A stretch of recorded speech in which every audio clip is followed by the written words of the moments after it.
better video camera. So, what do I have a better video camera that can be live? I don't even know. My phone is better than this.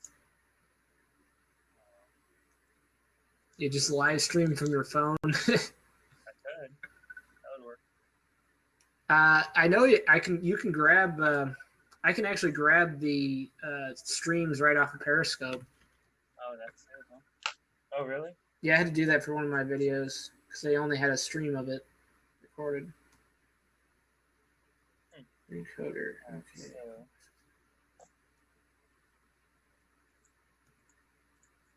stream.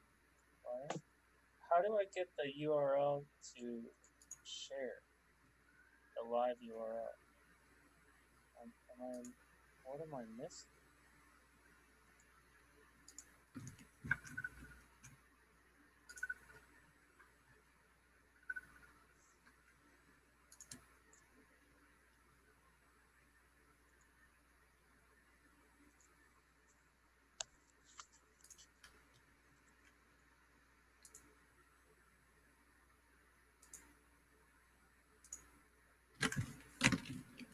Oh, here we go. View on watch page. There we go. Simple. Oh, here we go. View on.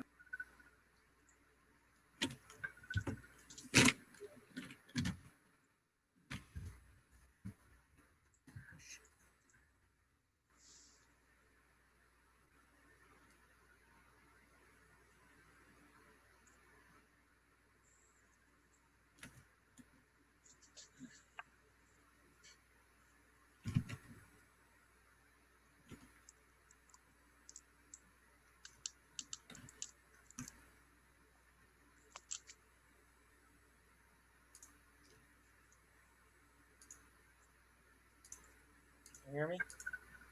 Yep. Now, where's this mic at? I'm trying to track it down. Check 1 2. Is that loud? Ah, shit. That's a problem. What? That's what I can do. Never mind. I can just change in the mixer just to get all the audio. Because the thing is, for the live stream, you're not going to be able to sort and mix audio. We'll just have to put all of them on at once, essentially. But it gets it from the desktop. Check, check. I think this is where the mic is. It's right below the camera. Yeah. On the. Anyway. Yeah. Okay.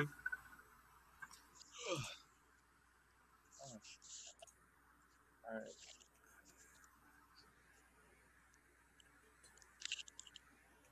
Uh-oh.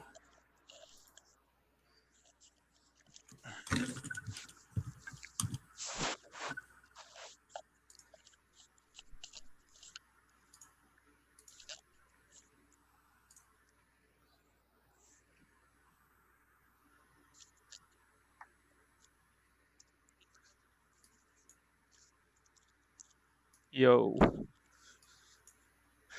Yeah. All right. I think I got. I'm just gonna like put everything on track 4 and stream that. Mic 2. On the desktop. Okay. Whoa. Oh, that's weird.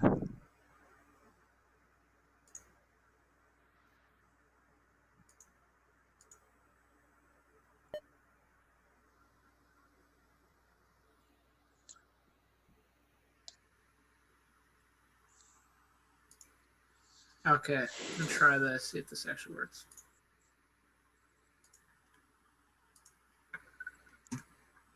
I have no clue where I'm streaming to. Stream health is good.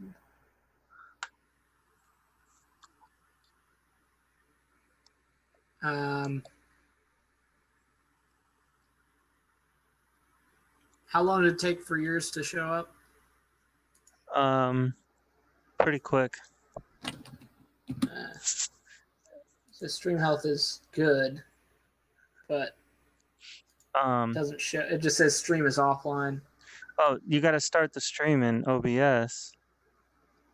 No, yeah, I started that. It Okay. didn't. It didn't go good until I did Oh, okay. stream And from you paste. Oh, OBS. start stream. Stream. You got to start broadcasting somewhere. Add stream. Oh, I probably gotta put some info on it or something. Option features. Oh, go live. There you go. Status bar indicate when you're live. Stop now. Now the go live. Start your encoder. Because it shows that it's good and viewers are happy. It's not it's Right. receiving data. Let's see here. See on this one. There's Analytics.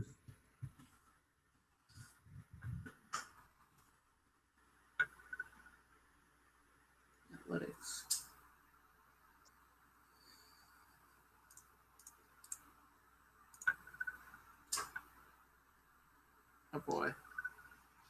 I need a better computer for this. Really struggling here. Oh really?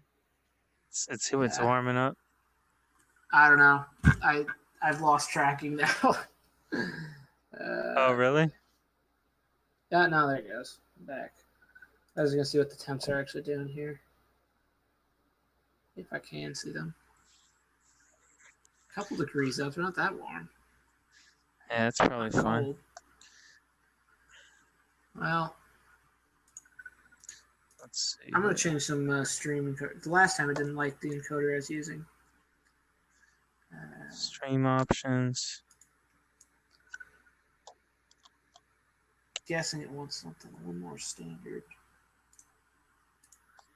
I'm using what I use for recording because it seems to work better, but.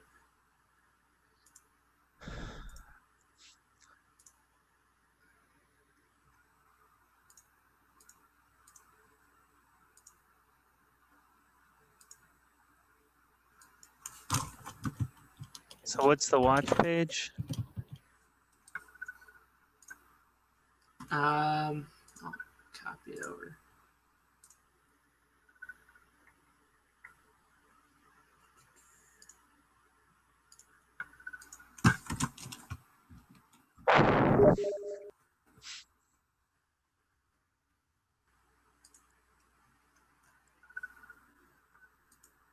Okay, I got your stream up.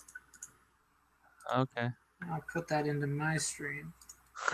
So it's gonna be kind of a. It's probably gonna be laggy. I think I could find a better way at some point, but this will work for today. Stream it out to or stream it directly or something. Yeah, it doesn't see yours yet. Offline. Okay, I'm just gonna. What settings did you use, or are you just using their built-in thing? I went. No. It's coming from OBS. I took the stream name. I took the stream from. I did the defaults. Let me look at it. So here I just said start streaming. What are the go to settings? What are the defaults? I actually because I have 720p. Profile. I reduced it though to 480 because my res is so bad anyway. Oh yeah. But it was working at 720. You just have to turn everything off to change that number. And it's set to bicubic sharpening, FPS 30.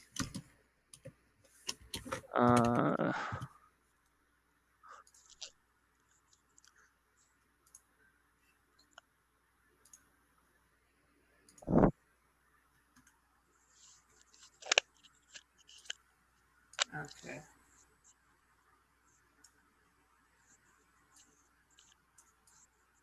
Your cam's a bit like off center there by a lot.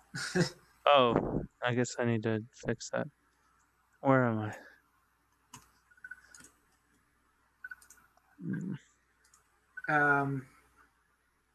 I'll fix it. What encoder did you say you had on there? I don't know where to look. Stream. You go to general, or no, you go to output. Oh, that's out of this way.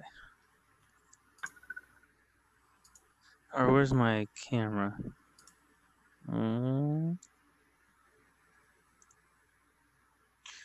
Okay. What did you say? Output. Go to your settings Encoder page. is software 264. Well, I'll try the one encoding I haven't tried yet. Software X264. Yeah, I'm just using it. Just says X264 for mine, so we'll see if that is working. Recording format is FLV. Yeah, it's only for actually recording it. I'm trying just the X264 instead of H264. Okay. See if I can make this work. Okay. Says it's good, but it still says stream is offline, so I'm a little bit skeptical about that. What's up with that? Oh, there we go. We're good. Hey. We're live. Says it's good, but it still says stream is offline. Holy shit. I'm a little bit skeptical about that. Fucking actually there. Oh, there we go. Okay. We're good. We are live. Says it's good. We got some crazy stuff going on. Holy shit. Okay, well. So you can't see my screen, the smaller one. There we go. We're good. Yeah. That's pretty cool. Well, this is I gotta look in the stream and see exactly how delayed you are, and look at my stream and see how that is. I don't even think it matters because everything sounds delayed. Well, this is actually just wave in front of the camera quick. 1, 2. I'm waving. My stream and see how that is. I don't even think it matters because everything sounds delayed. Boy, that is delayed. Actually, just wave in front of the camera. Still not showing up. See. Oh, there it goes. Like 15 seconds.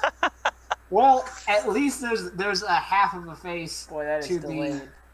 There's differentiation on either side. Yeah, there it goes. Like 15 seconds. Okay, well, at least there's a half of a face to the. Sweet. Well, I'll start recording, and what do you want to talk to us? We're back on the Future Now podcast. How about it? Yeah. Episode 1, because episode 0 was a really kind of an alpha episode, or not even a beta. Yeah, well, and it's we're techies. You got to start at 0 index. That's right. And I would say 0. We're gonna publish 0 whenever we find a place to put it. I think on the blog or whatever the website is. We'll put it up there, and with because there's some good stuff in that one, but yeah. Anyway, but this is the first one in VR. This might be the first podcast in VR ever. We might not be quite ready to go here yet. I'm having some issues on this side. I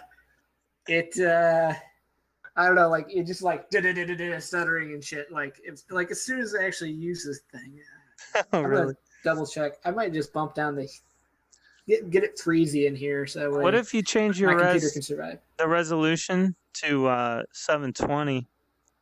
I mean, I don't know. Oh, actually, that's right. I changed the encoder setting. I might just bump everything. I think it's actually at 60 frames right now. That might be part of the problem. Oh, on YouTube? Yeah.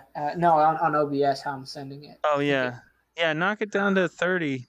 It doesn't matter for YouTube, really. Oh, yeah. You can't tell anyway, I don't think. Yeah. Okay, let's try that. With it recording and playing. I guess while we're testing this before we really record, does that look acceptable for our stream? Sure, dude. Fucking awesome. You could probably you could almost, I don't know, you could just about turn off the big screen, and we could just do 2 slightly smaller screens. I don't know. Well, otherwise let's really try tough to that. see Let's make ours bigger and see what it looks like. Because if I make mine, okay, here, let me. Yeah, you make yours bigger because mine's already pretty legible from the YouTube stream. Yeah. I didn't really look at the YouTube stream.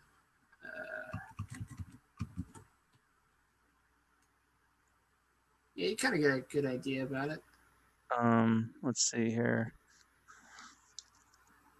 Oh yeah, my stream is not nearly as lagged as yours is. Yeah, Although I I think, guess that's to me. yeah. So I can actually make mine. Well, how does it look? It's lagging I don't on know. I you. can't really read what's. Well, let me Oh, full there, it screen popped. It this. just popped up bigger. Yeah, like that's not too bad. Or I can go even Like bigger.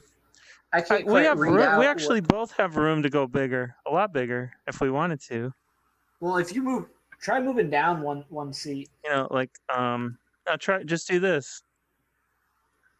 Yeah, no. Well, you figure yours out, and then I'll move mine since I'm on the Okay. camera right now. Okay. Try turning it. Did mine get bigger?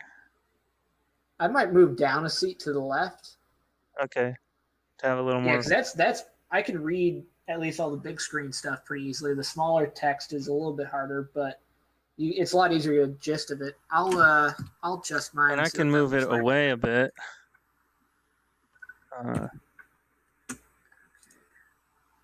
Now I think it's about right where you had it.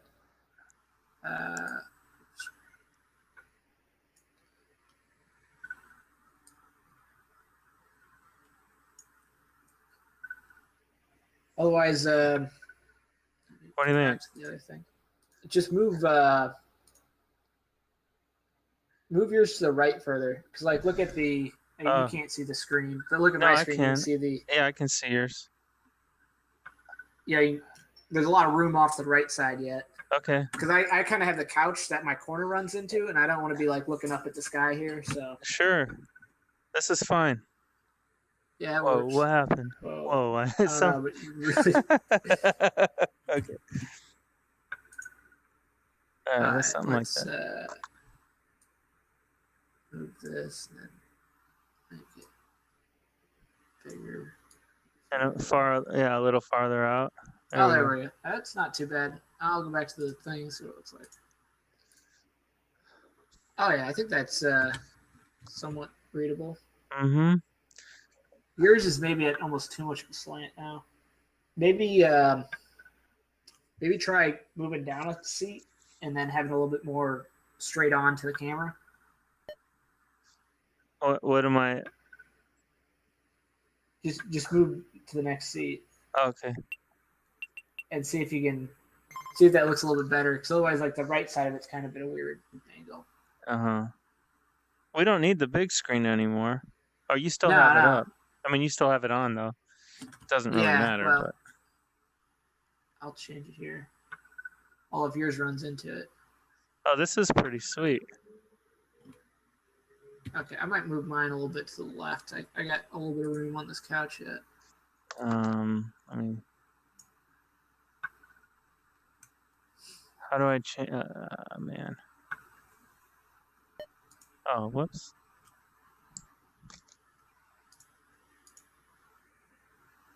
Oh yeah, this might actually work pretty good this way.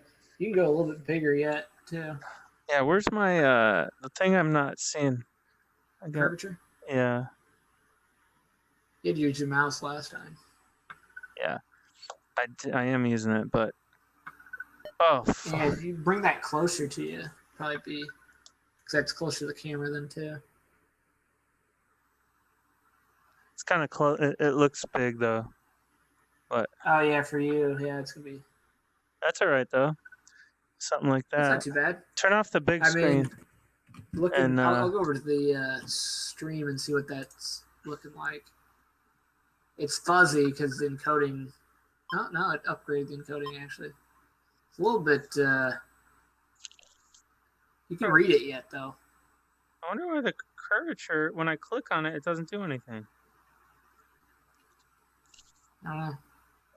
Uh, Your mouse is. my mouse. Maybe, oh no. Oh, that's why I'm like, wait a second. No, the mouse is on my stream. Like, why is this so big? Got too many layers of streaming going on here. It's just absurd. Yeah. I press grip left. I still can't understand the curvature control. It says press. Oh, shit. Whoa. Press grip left and right.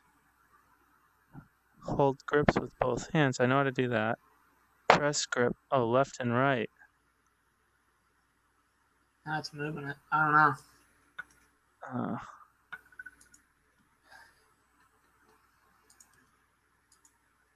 Okay, I got wages.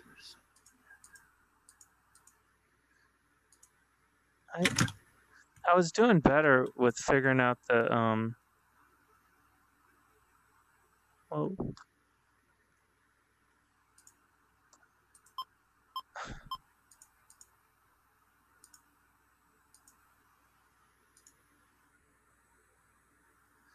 just need a little curve, yo. All right, curve.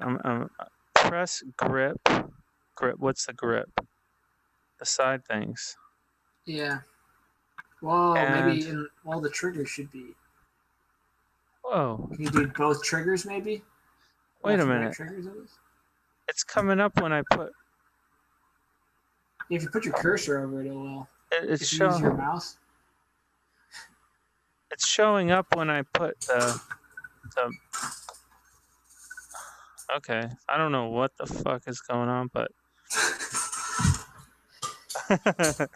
anyway, I got it. Do any of us know what the fuck's going on? No. Okay. When I tilt them back toward me, then I get all the curvature and stuff. Can you see my hands? I can see your Watch. in where. Yeah. On the in VR, like look over here, and then I Yeah. flip them up like this. Can you see them? Like Yeah. I flip them up like this, and all the sliders show up. I go like this, and there's no sliders. Oh, probably because you're not pointing at the screen, so it figures you're trying to use the mouse and keyboard instead. If you use the mouse and keyboard, you can't be using your controllers. Oh, there we go. Got it. Oh, so when I aim, it hides them. Okay. What a cluster. All right. I think it's good user design. So just gotta Figure be it smarter out. than the machine. All right. Sweet, dude. This is a pretty cool setup. Okay, well, if you're happy with that, I'll be right back. I'm gonna get some water so I can finish talking for an hour here. Okay. Shit, dude, it's gonna be midnight before I leave here. Jeez, Dan. Okay, Kill let's. me. All right.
All right.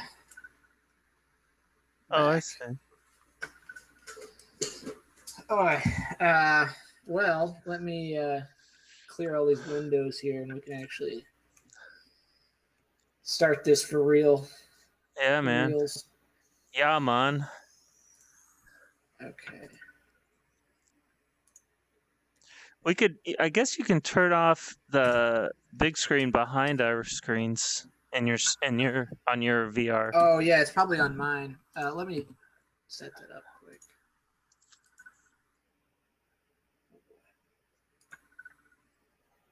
Is that off then? Yeah. Still having kind of issues with tracking a little bit, but I'm in view of one, and it works. Seems to be working. yeah, that's what I got too. But kind of, right? If I get too close to the monitors, they just kind of all go off. Okay. Well, go back to big screen.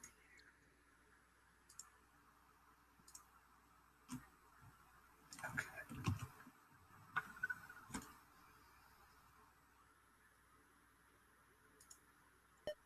All right. That's pretty cool. Welcome to the episode 1 after zero indexed first episode 0. That's right. What The Future are we Now talking about today? podcast. Yeah, the Future Now podcast. We need to Let's. get an intro. I think today we're going to talk about exactly what we're doing right now, what we've learned to start with. What we've learned in the last 4 hours setting up this beautiful thing. Yeah, I mean, we could talk through it. Maybe someone else could figure it out if they're trying to do the same thing. Well, heck, yeah, we could just do a quick tutorial on what the heck we did. Yeah, so far anyway. I mean, I think we have to improve a few things, but at least we got to start.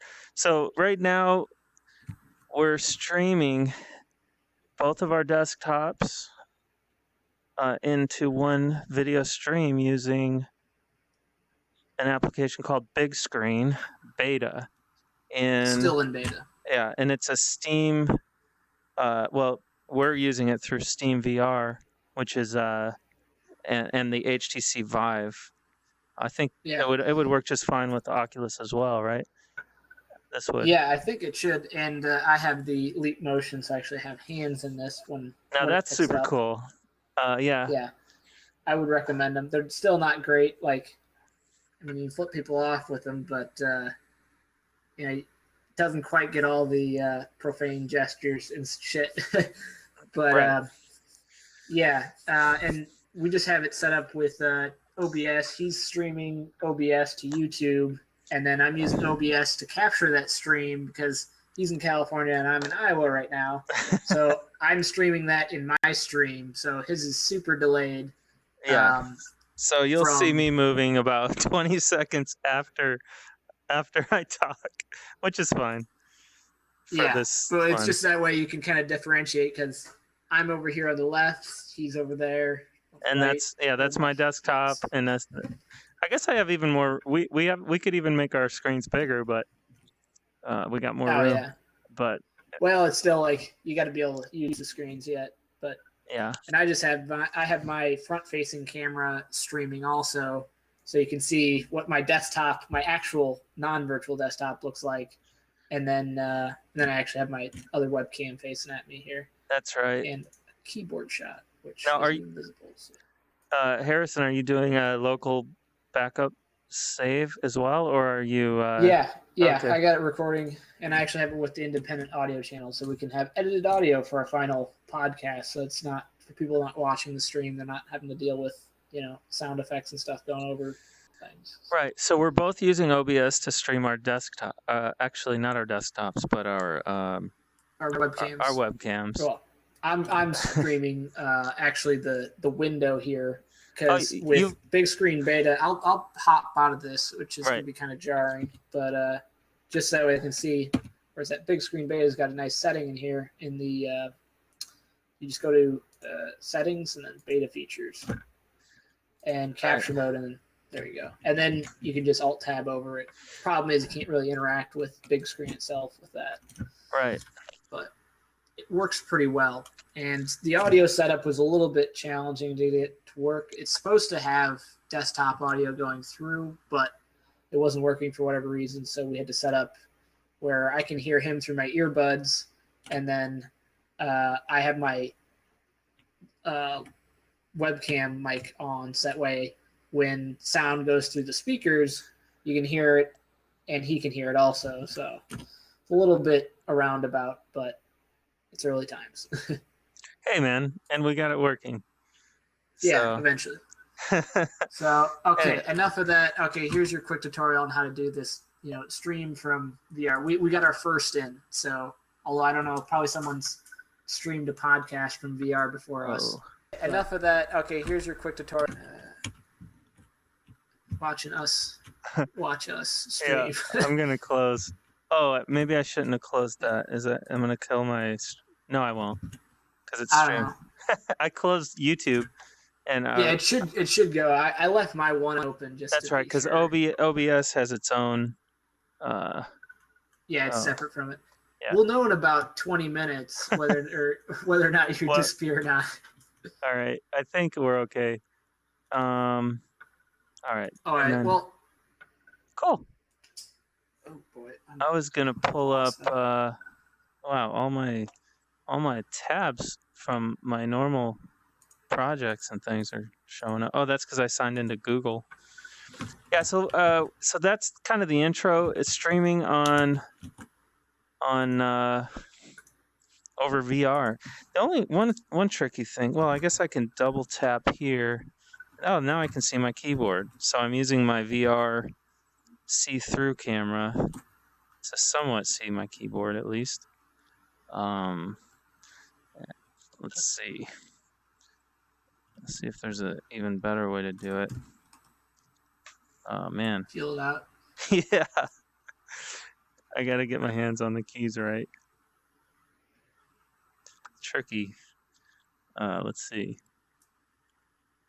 I don't know. Huh. Well, after this whole experience of setting all this up, maybe we should just talk about, UIs and what is to come for VR, what there should be at least. Right. Now that you've had your Vive for what, a couple weeks now? Oh yeah. And I've really gotten into some of the gaming that's out there. I'm not a I haven't been a big gamer since the 90s. I mean, in the 90s I played Doom and Descent and all these the games that were popular back then, but since then I haven't really been Yeah, much of a gamer, but this is a whole nother yeah. I remember experience. playing Descent when I was a kid. Yeah. So But yeah. yeah, I've kind of fallen out of games too. I used to play EVE Online and some other stuff, but just been gotten busy with so much other stuff. But now I think VR is a lot more convincing of a thing, and you can have a little bit of an excuse of a little bit of exercise too. Right. So this is a whole nother level though, I think, and I think it's interesting. I think it's interesting to get into it now because it's still early with VR gaming. Like the idea of moving around in world, the teleportation concept is kind of it kind of kicks you out of the experience a little bit. Yeah. And so there's some things like that kind of throw you off. But I saw something. I saw something today about how they were doing endless walls. Like you could do an endless hallway basically by creating a circle in the room. And in VR, you feel the wall and you go around the circle, but on the screen, it's showing that you're going straight. So it tricks your mind enough where it feels like you're walking straight, even though you're rotating around. Without any given reference point, like you can walk.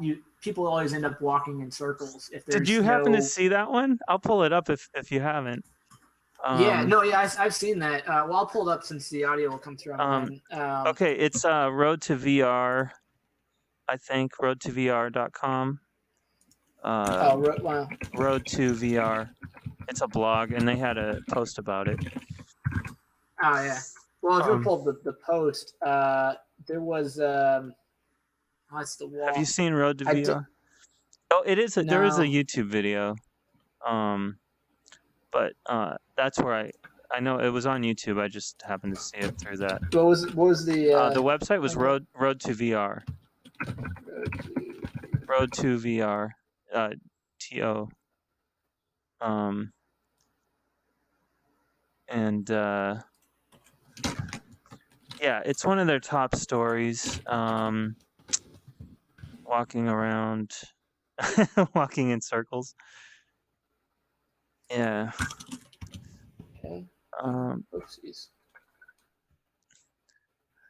Huh.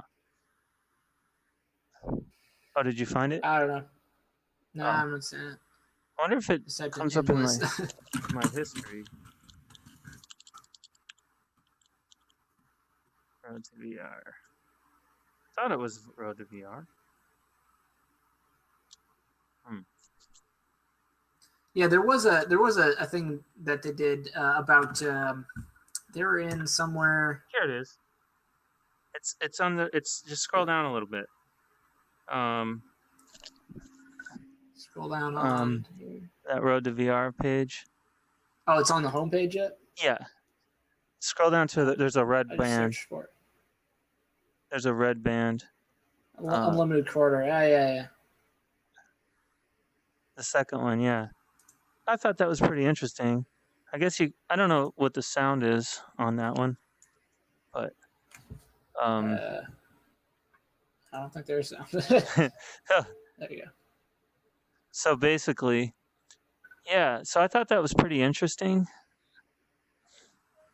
Yeah. It's just have to hold it, but really, your body, the mechanics of walking is so complex that you're not really knowing that. You're more just looking. Oh, there's a point, and you aim for it, and your brain figures it out. So your first person view is at the top, and then your brain actual view.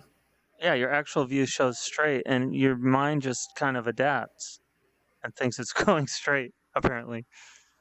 Yeah. And I think it'd be really cool to just buy like a big warehouse or rent something out and just turn it into a VR world where you have enough lighthouses around that you'll always be in sight of enough lighthouses that as long as you can synchronize those lighthouses, you can walk anywhere. But given a large enough space, you can actually trick people into turning without actually touching anything, just by slightly changing the VR. Right. So that's pretty interesting. I mean, that's definitely a up and coming idea. I mean, when I saw that, I thought, okay, what if we built some type of a flexible surface, adapting surface? Like that thing that's in the middle of the room, but it kind of it'd be like a robot that follows you around, creating surfaces where they need to be in the VR world. So you put your hands down and there's a table and you feel it because it's there in real life, matching. So it would kind of be like a moving, like it could be even a little like a Roomba with a surface that moves around on it. On an but arm. Then until you want to bump up against a wall that it's kind of there, but it's only a Roomba, and then you push over the Roomba. Well, that's a good point. That's a good point. No, but I'm like, okay, how I'm just thinking about how could this work? A Roomba with an arm on it that's pretty fast. Yeah. Well, I don't know. I think probably the more practical thing would be doing a larger like warehouse space where it gets large enough that you just map the environments. That way, you have a standardized terrain, more or less, right, that any VR game could use, but by using some crazy software, you can essentially get the player, so when they're in virtual reality next to a log or something, you can have the real log there, but you just do really slight, subtle visual tricks to get them to there. Right. But I don't know how much flexibility to actually have with that, but yeah, it's pretty interesting to think about. What can be done. Another way. I mean, this is probably where it's gonna have to go. Is like an exoskeleton that resists movement at certain positions, because then it would be right on you. Kind of an active exoskeleton. It could work either way. It could make you stronger, or it could fight against you. When you move. Weren't you looking into that electro muscular actuation? Right. Yeah, a while back. That was something I was working on for. I wanted really silent movement, and a friend of mine, and Blake. He designed the air swimmers, the flying shark and clownfish. Yeah. And he used a servo, but it's pretty loud. For the tail on the shark, it kind of you can hear it. It's like every time you fly around. So I thought, man, it would be so cool if it was a this kind of active, like a solenoid style, or I forget what it's called. Did I show you that stuff? I have. I had. I was gonna buy it. I think I had some tabs saved in my phone, but I dropped my phone What, the the other day. muscle thing or the Oh, solenoid thing? no, I remember this one. Yeah, Yeah, but yeah, we were looking at this. there's material you can buy. Um, so this stuff's pretty neat. Yeah, to give you kind of haptic feedback on a whole nother. This is actually actuating. Actually actuating. This is actuating your muscles on command of the computer, right? So it's all, Yeah, instead of an exoskeleton, it's your own skeleton yeah, getting yeah, controlled by the exactly. robot, by the not the robot, the Yeah, software. I'd be more worried about long term nerve damage with something like this, Right. but I don't know. I think if you could tune it well enough where you're also using it's a closed loop feedback system where you Right. have EEG in there also that's all over your body, and you have a bunch of these things all over your body that essentially it can more finely tune instead of just like jerking your muscles in one direction or another. It might be able to kind of like fade that in more or less. But Well, I'm using a keyboard that's not my keyboard, so I'm thinking I might be able to get around, but I'm not sure. But because I can't well, anyway, I'll try this. Uh, let's see. It was huh. Wow, you know what? I'm just saying, okay, this is our first time doing this, and just right on the spot, I have to say, you really do get a sense of place, of yeah, location. Like yeah, when I'm in VR, um, right now, it's like I'm sitting on a this location. Let's see. There's no way to change the camera view, huh? Really? But I guess you could. not really. Not really, not easily. But if we look off to the left, you've got like a cityscape, the lights. Yeah. Um, Well, like I don't know what the stream is pointing at right now. Yeah, you yeah, can see the cityscape in the background and all that. yeah. Like, So if you not look, hurt my I mean, but behind. sitting here on the couch, it's like you look over Oh yeah, and it's it's pretty yeah. amazing. Well, it doesn't help when you have this massive screen in front of you that you Yeah, just kind of.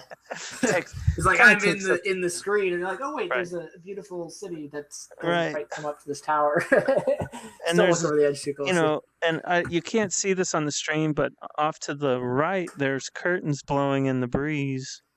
Yeah. Um, Well, actually, I there's an can open door. cycle through the. Oh shit! I probably just broke something. Oh, Oh no, I'm on the back side. I'm like, why is it gray? No. Yeah, there's the curtains. Oh boy. oh, these are different Yeah, you views? see, look, you have the curtains. Yeah, yeah, it's all the different cameras. I can just cycle Oh, through it. yeah, the views, Um, oh, you changed your seat? no, I'm just changing the view that Oh, is streaming out for the oh, the capture mode. oh, that's pretty But cool. yeah, yeah, it does give you definitely a sense of place until you get this, and you're like, what dimension am I in? All right, that one's, well, that's a trip. All right. We got some, there we go. Cool. Huh. Ah, man. Yeah, I Yeah, saw some other thing with like an exosuit though, where like it learned from input from the inside that you're trying to do one thing or another, and so just like amplified your movements. right. But like it's just a feedback circuit. Why couldn't flip that on its head where it just resisted you to whatever degree? Right, right. That's kind of what I just was thinking. Now, let's back up a minute because we're recording this and we wanted to, if somebody has actually listened this long to our rambling, then I think they might be wondering who we are. This is, like we said earlier, this was our second recording, but it's actually the first episode in VR. Yes. I am Dan Lundmark, and I'm in Long Beach, California. And I'm Harrison Stahl, and I'm in DeWitt, Iowa here. yeah, how's the? I'm guessing the corn's getting kind of tall. Oh yeah, yeah, it's getting close. It's It's getting hot and yeah. humid too. So, and out here, we've had wildfires and all the normal California stuff that happens in the summer. Like, it's been nice out though. Got out and did some surfing the other day. uh, Yep. Next time you come out, man. I should. So I'm a decent swimmer. I just can't hold my breath to save my you life. don't really have to. I mean, the waves are they're not that big most of the time, so I think you'd be fine. Yeah. Um. I don't know. I was gonna come out there after DEF CON, which I'm going to Wednesday. I'm leaving, Oh yeah. but ended up falling through with the relatives. Maybe Uh. I've overstayed my welcome too many times, but Uh. now he had some thing with Disney that he got a promotion or whatnot, so he had to go to some training. But Now, what about the how's so Harrison? Talk about your. I think we both talked a lot in the first episode about a little bit about our background, but just in a nutshell, like talk about Bitcoin. Like where's Bitcoin right now? It looks like the value's holding's pretty steady. yeah, it took What? a sharp drop. Let me see graph. Price. Yeah, it took a precipitous drop this other day. Depends on precipitous is all about. Oh yeah, it's down below 600. It's all about your Okay. time scales. Because really, we were talking about when we last were recording. I think it was at 350 or 400 or something like that. Yeah, it jumped up to like 600. I think almost hit 700 at one point, and now it's back down just below. In the last 2 days, it went from 660 down to 595. I don't know what it's doing in terms of price, but Yeah. we had this idea with the bit heat thing. I think we went into that a little bit in the first one. Yeah. But we've been kind of holding off on that because you had the halving coming up, and people were still getting caught up to Moore's law. There's too many unknowns to be able to make a good economic sell for the actual product. So we've just been trying to gather data on that, which we're still working on. It's just a little ahead of its time.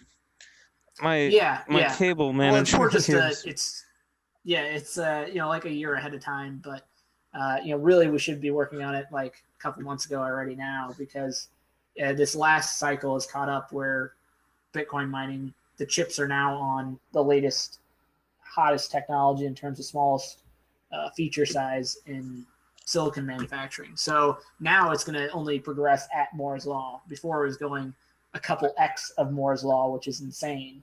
Right. And then when you had the price adding onto that, you had difficulty. Well, I can show you the difficulty graph. Now, as far as something like, have you heard about this new browser Brave? that got funded recently? I don't know how they're going to make their money back, but have you tried it? I have not. I haven't installed I heard it's kind of decent, but not great. Huh. So let's see. I don't know. And actually, I've been really thinking a lot about this, and I really should be working on that right now. Is actually, I'd kind of talked about this before with you on distributed identity and stuff like that. Mm-hmm. Here's the difficulty graph. Okay. Type back so where we're going. So we're looking at a really typical hockey stick situation. Yeah. Here. It's like an exponential. I wish there was a log graph. I might find another one here. But essentially, it's way beyond Moore's law even going up. Because this is a price thing. It tracks with price, but also technology.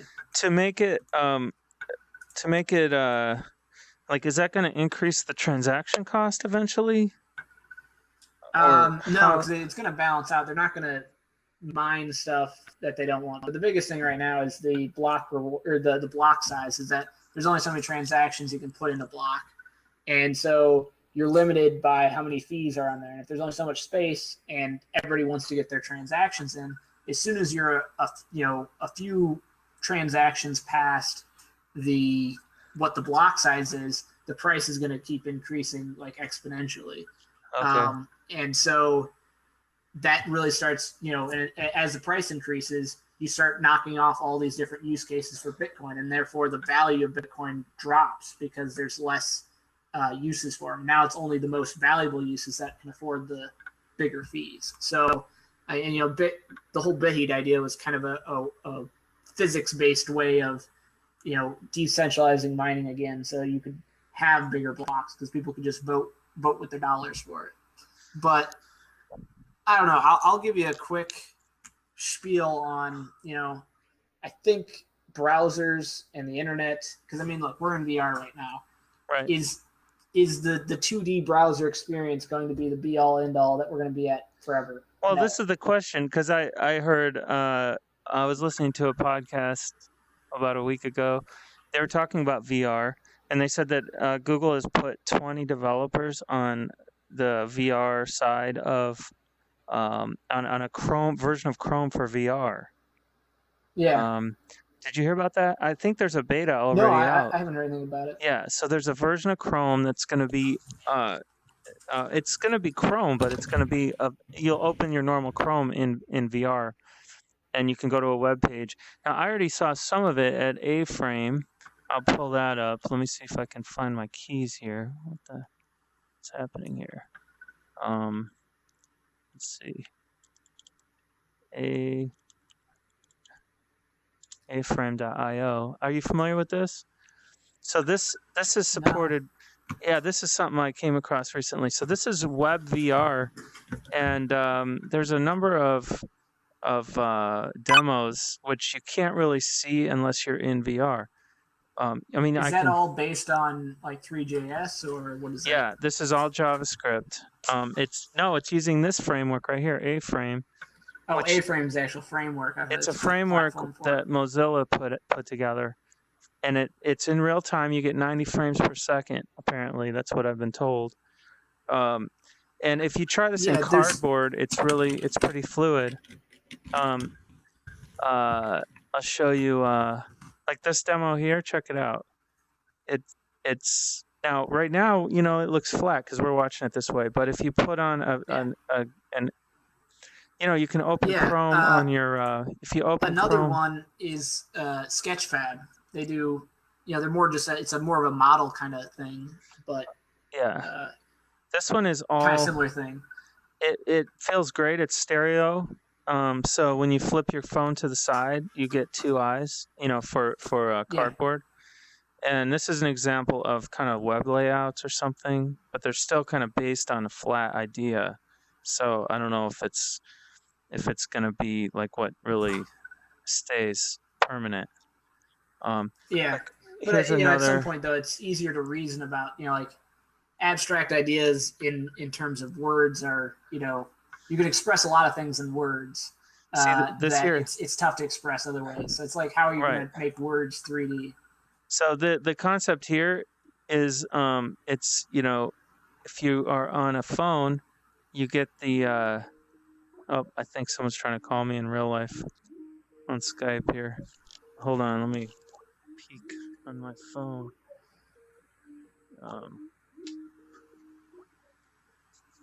It's really just showing what the next thing is, in terms of this is the new web store.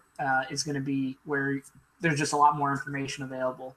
And like even for, we were even looking about this for our own website, not really our website, but our catalog, more or less. Because we have like all these blown apart views and we're starting to put everything into CAD. So it's really easy to do you can do a VR thing. It's a lot easier to figure out how these things fit together when you can actually rotate around an exploded view, or you can actually totally. I mean, that's like the first time I was using your Vive out here, and when you go into that robot repair, oh my gosh, that was the first thing that really turned that switch on in my mind. I'm like, this is going to change how you do 3D, and since then. I don't know. So anyway, this is also an example. Let me see. Can I change his shoes or no? Anyway, this is all stereoscopic 3D, and in cardboard. I don't know how to view it in I don't know how to view I don't know how to bring it up Yeah, I don't think you can nest the VR in in VR.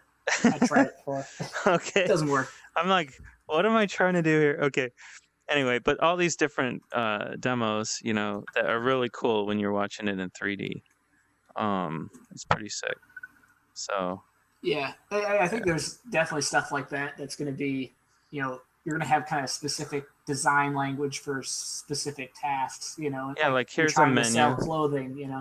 Yeah, this menu, it unfolds, and it's all real time. So if you're wearing it on your head, it's tracking and it stays right where it is. It's Yeah. amazing. This is a 360 stereo video photo. I mean, um, Oh yeah. yeah. So anyway, this is kind of now if you look here at their these are all examples. Where's the get started? Like here, you can see the documentation. So yeah, so it's very cool. So you're saying Sketchfab, they have a viewer or something Yeah. for now. Yeah. How do you get that into the Vive? I don't know. I've used it on the Samsung Galaxy The or Note 5 cardboard. with the gear, Oh, okay. and that worked pretty well. I haven't actually tried it on HTC Vive yet. I did add an app on mine. Let me see what I got here. I'm gonna see what this does. Hopefully, this won't break it. So Web here, compatible.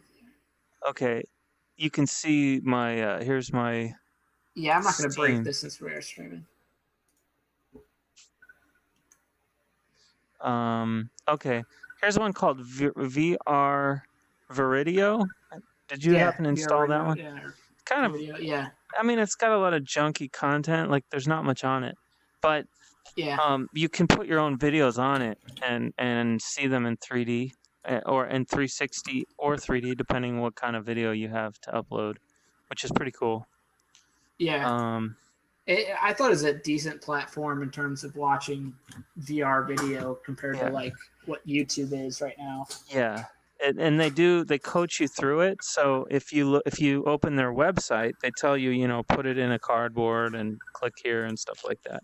For new users, that's important, right? To do that kind of thing. Yeah, just to walk them through it because it's a new thing for everyone. No one's done it before. There are a few other things. Now, one thing about me, I mean about my experience so far in VR. One thing, it's with HTC. I'm not too happy with their response time. I never got my codes for the three games that are supposed to be included for Tilt Brush, Yeah. and so I emailed them with the serial number from the box, and they replied back asking for the serial number from the box. And so I replied back and I said it was in the first email, but here it is again. And then they said, okay, well, we'll get back to you in 48 hours. And then I got another email saying, we'll get back to you in 4 days. And then another email saying, we'll get back to you within 5 days. And I was like, what's going on? It's like, I don't know. And then in the meanwhile, when it first started, the first email I got from them was not, I mean, I can't pull it up on this computer because it was on my Mac, my other computer here. But I was just going to say, yeah, it was kind of interesting. They didn't have a trouble ticket system at all. Yeah, it's like, do they not expect problems with this? I don't know. Not like it's a simple product. But then by the end, it actually, one of the last emails I got from them had a link to reply in a trouble ticket. So they had just added one during. I mean, this is like 3 weeks. 3 weeks of back and forth. I still don't have the games, but whatever. That's pretty ridiculous. Yeah, isn't it? And there's no one to call. But maybe I heard that Oculus has really bad support too. So I really I think don't. it's just so new and there's so much demand. They're like, well, what are you gonna do? Buy it from someone else? And it seems Because like, okay, they're adding 4 cameras to the Oculus. Let me see if I have a picture of that. Oh, I was also going to bring up something about the we were talking about earlier. We were talking about web VR. yeah, well, I don't Um, know. I think for my experience, at least with the HTC Vive, like I haven't had to deal with support, thankfully. yeah, But yeah, like my biggest gripe is just that the resolution isn't good enough to really use it for a desktop all day long. That and the weight and comfort, I don't think I'd want to wear it all day but long. you know what? If it was 4K, it would be close to using a monitor like 10 years ago, like like a 1080p monitor. Oh yeah, If yeah, it was 4K, it's not going to compare to like the Retina screens we have now on desktop, but yeah. it But I mean, like you it would can't just be, use like this screen and read it. Well, this is pretty readable actually. yeah, But if you were to use this like with multiple monitors, you can't get as much screen real estate. no, For you have to turn all the way around to have it actually work for like three monitors. right. But it would, I think it would work if you had if you were at least at 4K on in the Vive itself, because Yeah, I because I think think the Vive screens are 2K each or something like that, or I'm not 100% sure. um I don't think it's quite that res. But if they were 4K each, because they have 4K phones, like the new Oh yeah. some of the new phones are 4K. I mean, that's a lot of pixels Well, on a I think 5-inch screen in your phone. I think my Note 5 is a 4K screen. Better it's a 2K screen, but still, it's on a phone. It's not too bad. Right. Um, Now I was gonna bring up something else that I came across since Yeah, we well, talked. Anyway, go ahead. yeah, I don't know. Well, we were kind of talking about like what's the future for the web. Like Right. it almost kind of needs to be reinvented. I think. Yeah, there's a Like couple movements. There's definitely this A-frame. Then there's one called "Is the Web Ready for VR?" Uh, there's a website. Why? Well, I mean, I'm even looking on more the infrastructure side of things, like the nuts and bolts of how the whole thing functions. DNS is not really the most, it's not the best system, and it's not decentralized. Um, and also, you know, encryption's kind of spotty around the web. Like a lot of places have HTTPS, but you're still on some sort of centralized certificate authority. And like when you start streaming virtual realities, it's like, and people spend more and more time there now, it's privacy Uh, becomes a lot bigger of a thing, just a because now side people. note. I'm listening. I Yeah, don't know. I have no idea how I got how, and I just installed Firefox, and it's got Yahoo by default. This didn't is Yahoo just get bought? this is horrible. It's not horrible, but yeah, by Verizon. Yahoo's pretty horrible. I Oh yeah, think, that's you right. know what? I think they have a deal to Install it automatically install it for automatic, like developer as a support. default. So Yeah, now, okay, now there's but no save button. All but right. I don't know. I just see that like with the IPv4 addresses running out, and IPv6 is a lot better for peer to peer and encryption. It's a lot easier to do end to end encryption easily on that, and it's Mm-hmm. just I think a matter of time that as soon as you have big enough penetration of IPv6, Right. um, it makes a lot more sense to restructure the web, you know, from the bottom up. Just rewrite it pretty much completely. You'll still reuse all your JavaScript and all that stuff. You can use those technologies, but everything that underlies it, HTTP might be a thing of the past, because what the heck, hypertext transport protocol, like that's not what we're in VR now. Like we need something better and different. Yeah. But I don't know. Well, Along that line, I was thinking, tying stuff into Bitcoin and creating distributed identity. And right now, I'm trying to work on a paper for that yet, but hopefully, I'll have enough that I can talk to some people at DEF CON and see. Well, See here, what they think. I don't know what this Brave browser. I don't know all the benefits yet. I think they're just talking about doing what we already can do. Yeah, Um, it's just integrating Bitcoin, so it's easier to use it, I guess. right, but if you take a look here, what is this? What is this last one? Supported in Samsung Internet for Gear VR. Okay, so Samsung Yeah, has a web VR. So let's look at the yeah, specs here on this this website says is webvrready.org. I don't know who runs this, but we can take a look here. It says like Chrome looks like they're doing a lot to support get VR displays, which I believe is your stereo vision, stereoscopic. yeah, Chrome supports in experimental builds. Firefox is coming at the end of May, which should be now. Samsung supports it in an experimental. So we're very early days.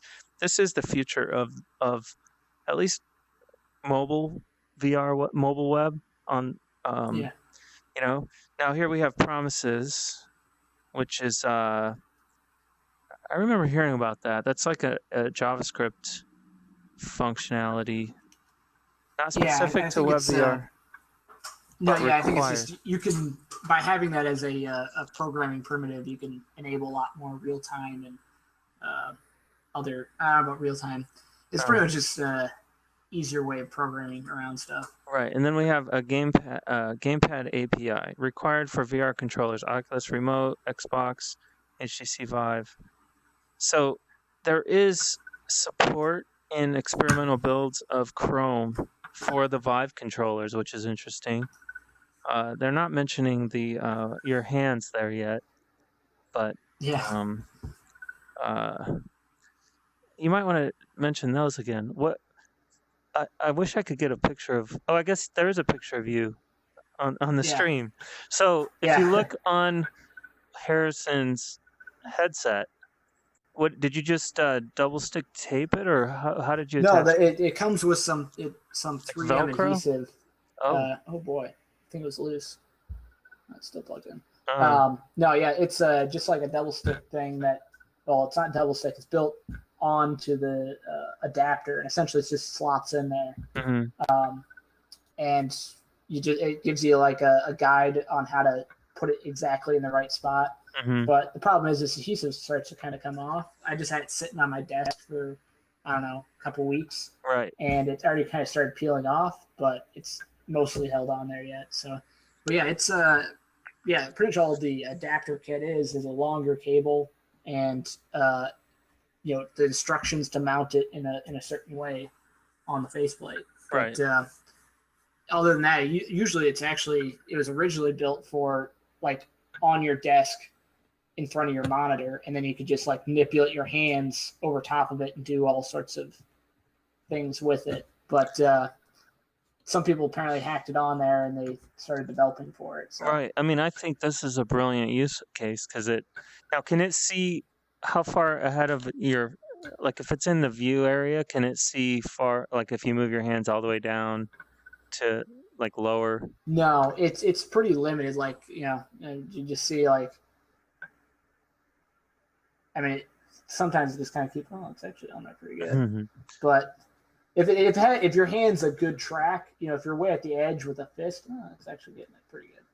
But it kind of gets confused about where your hand's at sometimes. But like you have a decent range. Like Mhm. if you get down below a certain point, you can't see it.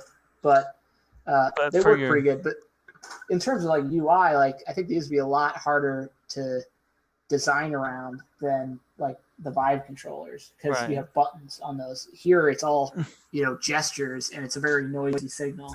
Right. Huh. So that's pretty interesting.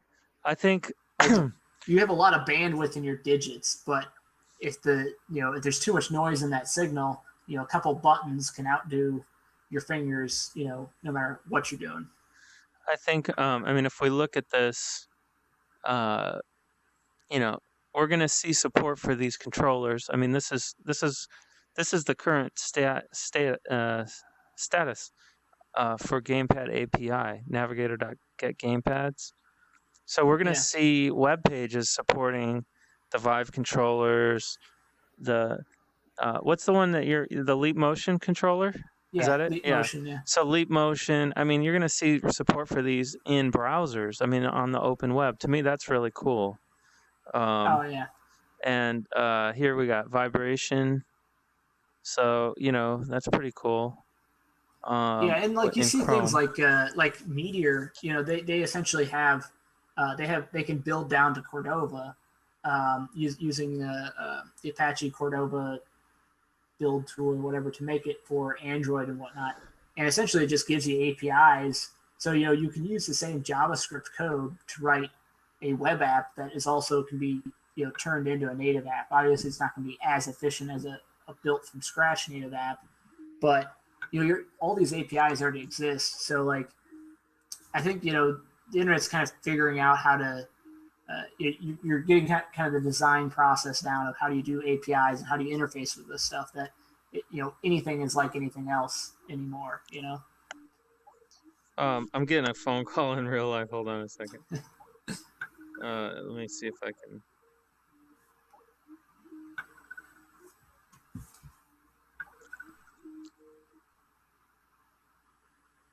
And a bunch of. But yeah, I think the whole Brave browser thing is mostly just about paying directly for it.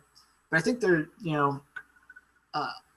still the issue of trust and whatnot. That I think there needs to be a revamp at maybe a lower level of how things are, how is trust established? Because it seems like any large centralized thing that it's really tough to really tough to trust them because you have too many big players at work that can strong arm them into doing whatever they want.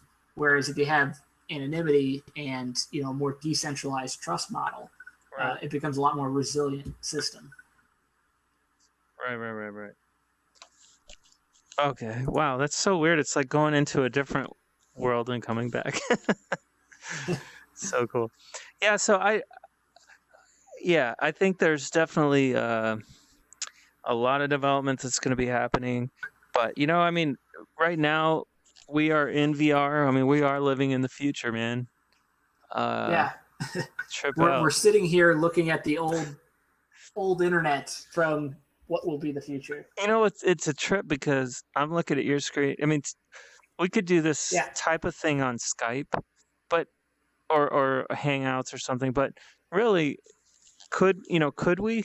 We couldn't do yeah. exactly this for sure. Well, because you have to switch back and forth between the two. Like, yeah, the screen resolution isn't good enough that I can actually see and read everything on your screen, Right. but I can read like 20% of it, which is enough to get the idea. And at least then it's like, okay, well, I can go find the same page too. Right. And you get about the same information as if you were actually sitting your computer next to the other person just looking at their screen. One thing I notice here, Mozilla is. Can you hear me? Yeah, no, I just lost tracking for a little while. I was gonna say that Mozilla is still at they're doing more work on this than anyone. There's one guy here from Google, and everyone else is from Mozilla working on web VR right now. Now this is a new document. It came out the 27th of July. So when was that? That was like 5 days ago. Yeah. WebVR editor's draft. So, and this is a W3C project. So we're talking about the Web Platform Working Group. That's the same group that came up with like the HTML spec. That Which I have mixed feelings about W3C, but more or less, like it's gotten us this far already. So yeah. Well, I mean, it is the organization that kind of sets the standards that a lot of companies adhere to. But what's your I'm not a big fan of a lot of the existing standards. So I guess that's why I'm not a big fan. Just because, like, I kind of see the internet's been painted into a corner almost in that there's a lot of technical debt. Like if you hear like That's a good point. what not Bruce Schreiner, who's the first guy, Vint Cerf, and all those Yeah, people that started the internet, like they're talking about dual linking, where every link linked back to other bits. And I think right now we're finally getting to the point where we have a lot of technologies that are more like what the original founders of the internet intended, uh, in terms of how they're structured and their resiliencies and everything like that. Like right. you see IPFS, and you have like Tor and Bitcoin, and right now I'm trying to work on this identity part where it's kind of a mishmash of public key infrastructure, Bitcoin, uh, and IPFS. Right. Kind of as you can leverage all these new technologies to make something that looks vastly different in terms of actual structure of the network. And I'm really excited for where the future is going with IPFS and some of these more well engineered specs and Well, standards essentially. I agree with you. I mean, I think I agree. I think I agree entirely. And it took a long time to get to like HTML5. It was like Oh the web was waiting yeah, for about 10 years while everybody was people were building lots of workarounds. Using like that hacked on method with Internet Explorer 6 to get dynamic HTML. Basically oh the callbacks. Um, yeah. Now I'm kind of spacing on that, but Well, yeah. it's mostly Microsoft's fault, really, for a lot of the So reasons why the standards it, sucked too, yeah, for a because they had while, all playing around that. yeah, people were calling it DHTML or dynamic HTML, which is really what we were trying to get with WebSockets, with a lot of the things you can do now with HTML5 and Node.js on the back end. Um, I mean, Yeah, I'm not an expert on um, all web technologies by any means, but I try to follow what's happening, and I think that yeah. developing this web VR stuff is going to um, open up a lot of content development. For sites uh, like Wikipedia. Imagine that in supporting VR view of items. You know, Oh yeah, like oh yeah, this was here's the Rosetta Stone, and you can actually yeah. Oh, look at it and I have no doubt that's going to manipulate it. be. I think that's coming uh, in a very soon. In the next few years, we're going to start seeing that. Yeah. We're going to see And if VR you've ever seen any content. of those, if you've ever seen any of those museums where they go through and uh, they have these archives, it's just like warehouses of old, irreplaceable, priceless stuff. But it's like, well, what do you really, why are you keeping that? It's like, well, we have no other way of, if someone needs to research that at some point, they're never going to be able to find that if you get rid of it. But if you can extract more of that information, not only can you preserve more, uh, you can also allow everyone to use it then too. That you can just export the models as public domain stuff. That this is stuff we found on the ground. Here you go. Go crazy with it. Yeah, and um, I see things like Wikipedia. I mean, imagine like DNA and chemical bonds in a VR view. Oh yeah, It's going to be mind blowing, right? I mean, that's the coolest stuff in VR right now. But you got to download a freaking huge game just to play it. You know, it's the same thing yeah. like with apps on phones. I mean, apps are still popular, but uh, you got to download this thing, and then you got to go through App Store updates.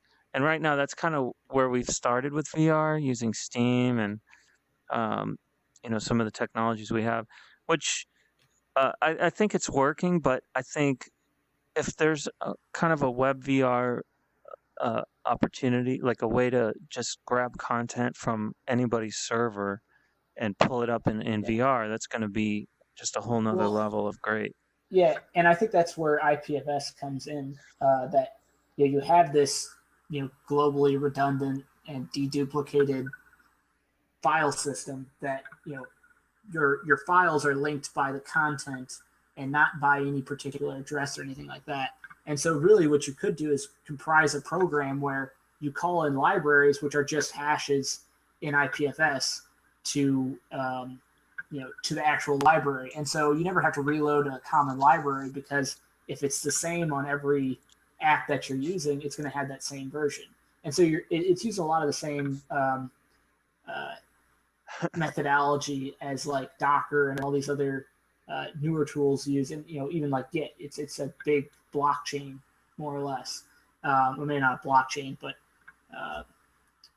what is the right word for it? I don't know, but IPFS is essentially like what the internet was meant to be. A peer-to-peer hypermedia protocol to make the web faster, safer, and more open. Yeah. That sounds a little bit like marketing talk. No. It's totally true. Like you should watch some of the talks. There's a pretty good one, I think, on YouTube somewhere. And they have a couple that actually get down into the bones of it. The nitty gritty. So P2P, 60% on bandwidth. Yeah, I would really just suggest watching a bunch of videos, and after that, it's like, holy cow, this changes everything. Someone's like, and I think when you couple that with like Bitcoin and these other blockchains, it's just going to be amazing. The average lifespan of a web page is 100 days. Remember GeoCities? Yeah. Barely.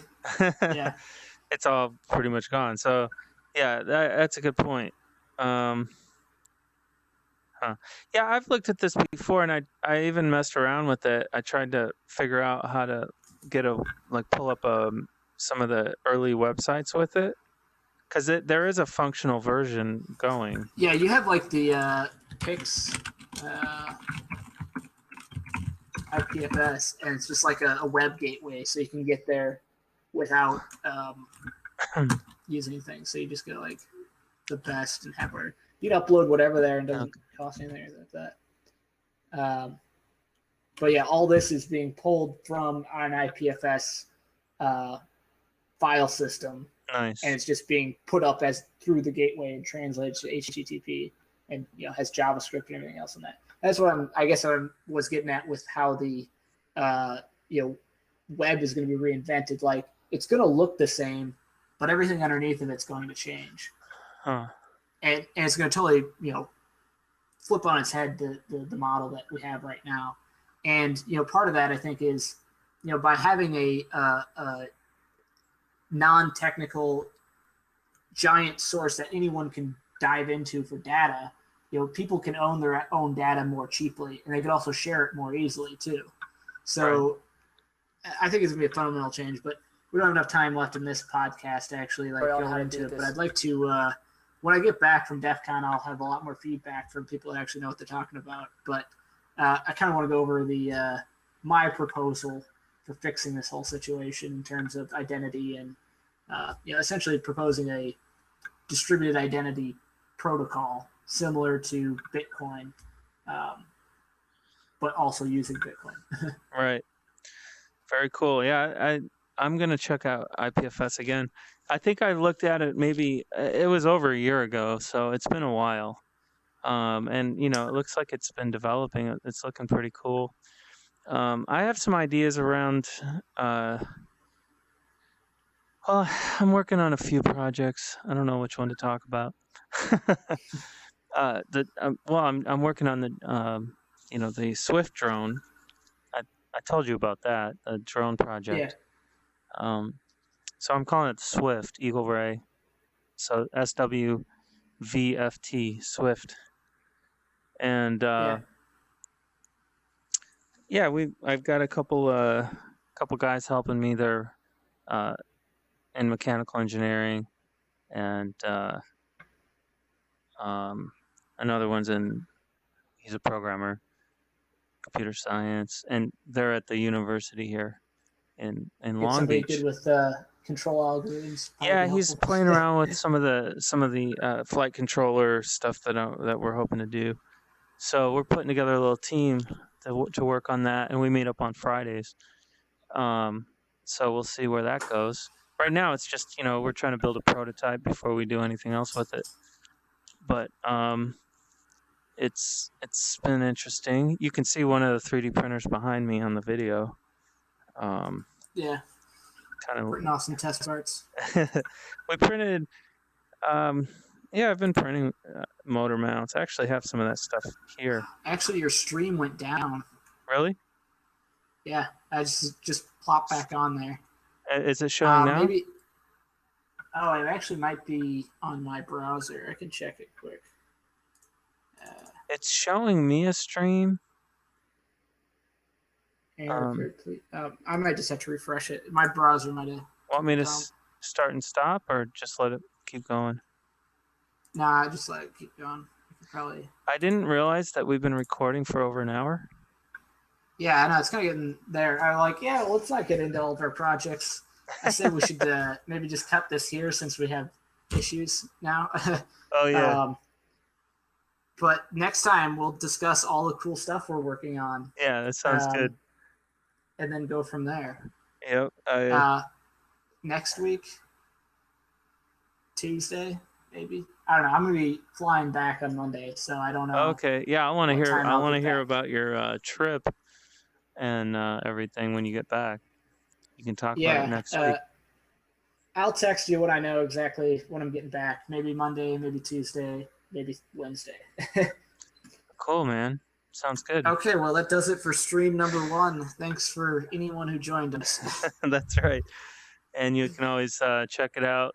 See the rest of the episodes at thefuturenowpodcast.com. You'll find everything there shortly. Yeah. Don't go there yet. And maybe you can see episode 0 too.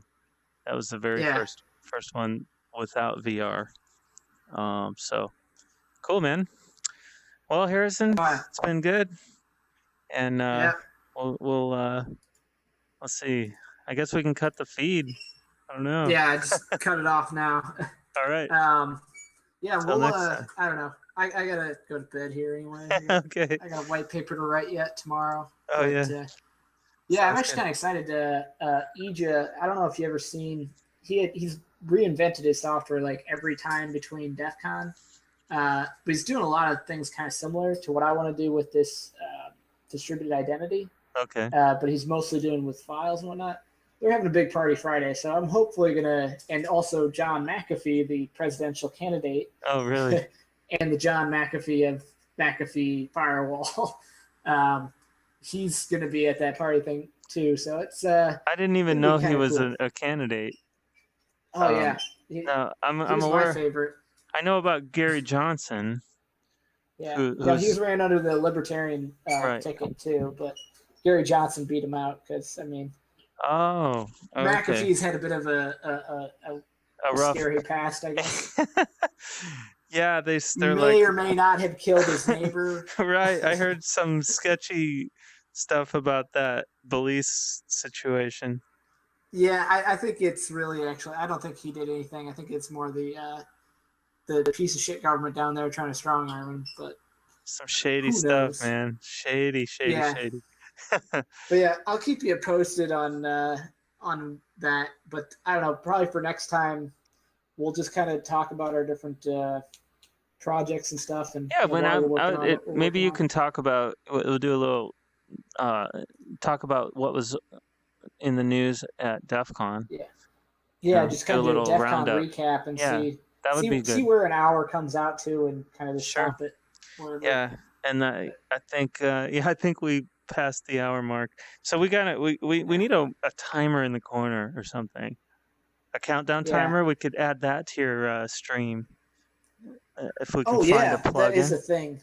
A plugin. No, there's probably one built in here. Yeah, there probably is. Just so it'll just say where we are, and just have a number in the corner somewhere of our. Well, you can even do like a region capture or something. I'll figure it out for next time. Yeah. Because that would also give people a heads up. Because we have more space than we need on the stream feed. We could just put the number in the corner, and it would be Yeah. nice. It gives people kind of a view of where they are in that episode. I think it's a cool idea. Yeah. Just I like having information available. Yeah.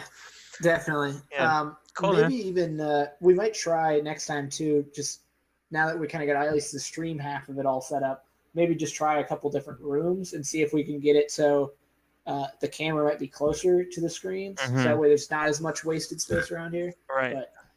But Sounds we'll good. mess with it next time. I'll send you a message sometime later this week and we'll Cool. figure out the next one.